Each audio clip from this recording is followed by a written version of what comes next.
Salamat sa atin. Salamat sa pag-participate. At thank you sa inyo. Ngayon, so ano yung ba dapat natin i-consider pag tayo ngayon, ang tinitingnan namin ay yung alarm.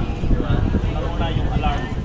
Ano ko yung narinig namin kanina yung alarm. Tapos yung response. Siyempre, sabi ko kanina kung kaya nyo sakulahin yung apoy gamit ng fire extinguisher. So, dahil meron na kayong konting knowledge sa paggamit ng fire extinguisher, yun, pwede nyo nang sakulahin yan habang ang mga bumbero natin ay mapunta. No? Saka huwag natin kalimutan tumawag. Kahit maliit na sunog yan, kailangan natin tumawag. So, ano ba yung mga dapat natin i-consider dito sa evacuation area?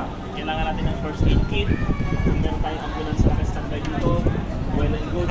Tapos, yung makita ko naman, meron tayong chart.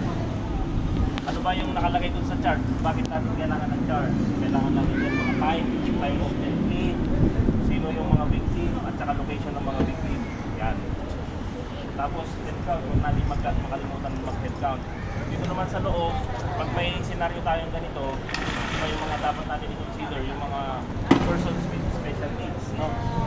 Lalo na yung mga citizen natin, PWD, so kailangan may nakastagay tayo ng victim. Okay, mga buntis, yan.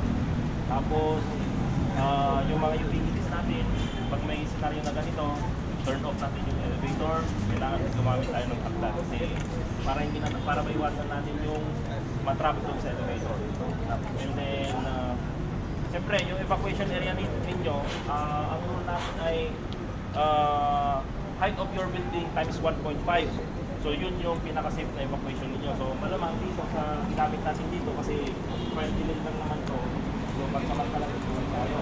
Pero pag actual scenario, malamang hindi tayo nandito kasi dito yung paradahan ng wala tawag sa natin.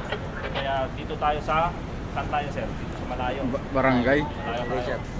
O dito. So dahil fire trip lang naman to, so okay naman dito. So total, okay naman kasi nakipag-participate naman lahat. Seryoso naman lahat yung fight. Thank you very much. So dahil dyan, picture daw tayo. Ay, saan tayo? Dito mag-picture o sa loob? Dito na lang po sir, facing. Sa may transfer, Dito na lang Okay. po, sir.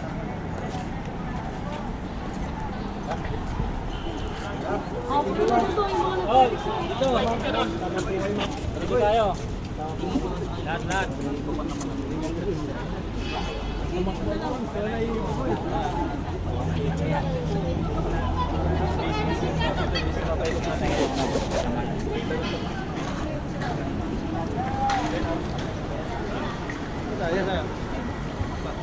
BTV1. Hindi na tayo sa unahan.